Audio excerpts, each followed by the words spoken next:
Good day, everyone. Today I'm taking you back in my kitchen and I'm making a favorite treat for my children, which is vanilla pudding Jello cubes.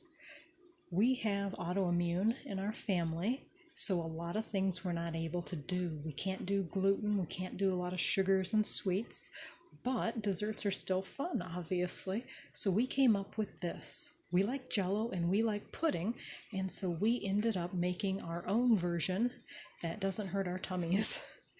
We call it the vanilla pudding Jello cubes.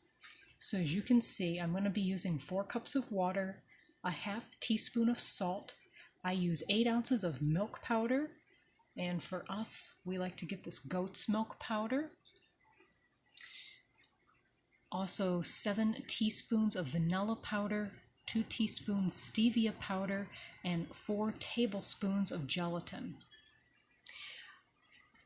Now, this is what I'm using. None of these companies compensate us in any way. It's just what we've found that works best for us. We have the beef gelatin powder. I've already measured out the gelatin here. The milk powder, the vanilla, and the stevia is in here. And then this is a picture of the vanilla powder we use. We go with this one, that's the water extracted. As you can see, there's no artificial flavors and it's alcohol free. And so to start, I've already got these dry ingredients measured out. And then at my stove, I have my saucepan. Excuse me. That's got the water, and I've already added the salt, and I've let that sit for a minute so the salt can begin to dissolve, which it has for the most part. There's no heat right now, and the next thing I'm going to do is add the gelatin. Just the gelatin will go in. 1 second. Alright, so as you can see, I've added the gelatin, so it's on top, it's all wet. Now I'm going to add my little hand mixer, and I'm just going to put this on low. It's pretty quiet, and I'm just going to mix this up. So all this is the water, gelatin, and salt right now. No heat again.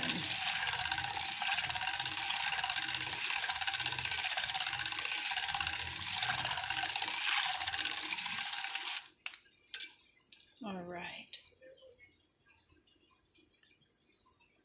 Take my mixer out, and so you can see it's sort of a yellowy looking color.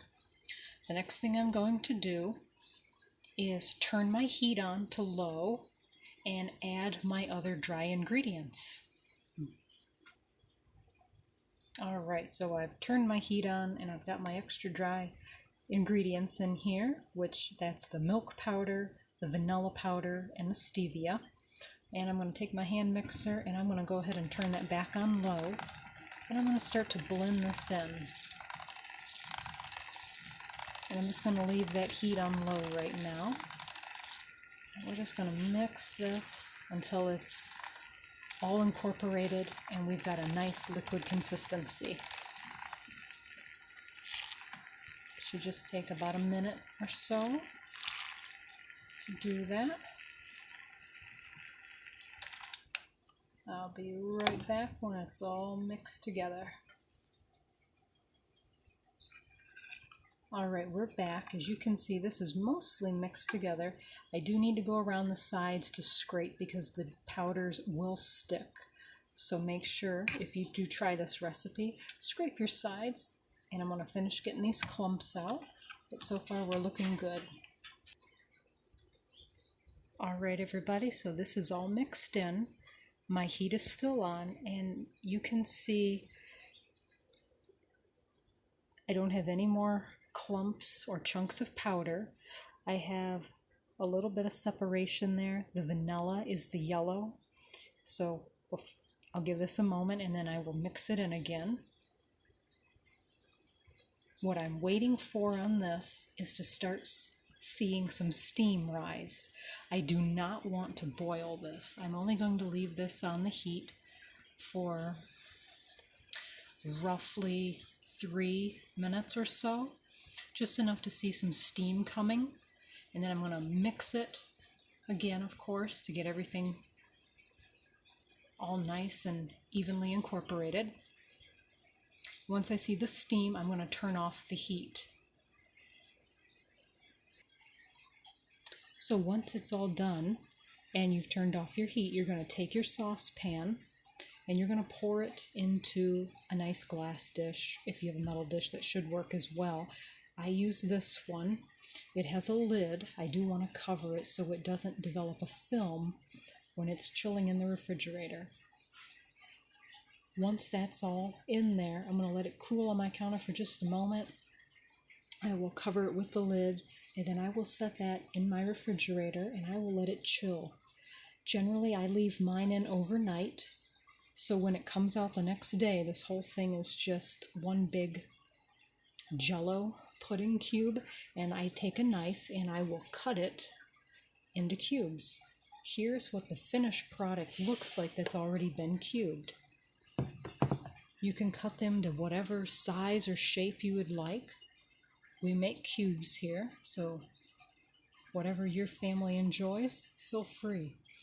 But you just have a container, you put them in there, we can take them out. It's a no-mess dessert that is friendly for autoimmune. This is great if you're also on the carnivore diet, which we try to eat. And I love that my children are super happy with this, as am I. And there's no mess to this. If anything happens when it's like this, if it falls, which is always sad, you don't have a big splat on your floor to clean up. You can simply pick it up and not have a big mess that's going to draw bugs or anything like that. Any leftovers, just put back in your container, like I've got there, and then you can put it back in your refrigerator. Generally, this lasts. Normally we eat ours within 3 to 4 days, it's gone, depending on how much work we do and play we do. I haven't had it go bad on us yet because we've always finished it, but at least 3 to 4 days in the fridge it is good for. And again, the ingredients are just water, salt, milk powder, vanilla powder, stevia powder, and gelatin. Hope everybody enjoys. If you try it, please like and subscribe to the channel if you enjoy this content. Thanks and have a great day, everyone. Bye.